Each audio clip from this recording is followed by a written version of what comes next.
Crown Majesta. Figured maybe you guys want to come along on a ride with me. Yeah, it's really weird driving a right-hand drive car.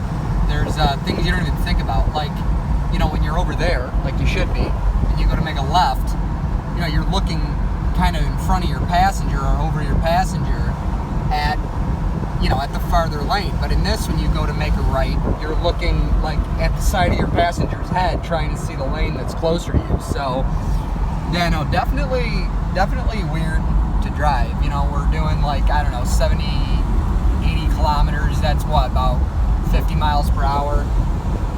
You know, super comfortable car. I mean, this thing is way more comfortable than my Lexus. I mean, granted, it's a higher class vehicle, but it's also 30 years old. Couldn't even imagine what this thing was like new. Let's see if he can give you a shot of the heads-up display. We'll turn that on. Yep, there's that windshield. You can see it says 73 right there, 72. Yeah, super cool car. Obviously not a great video, but figured maybe you guys want to come along for a ride. All right, cool, thanks.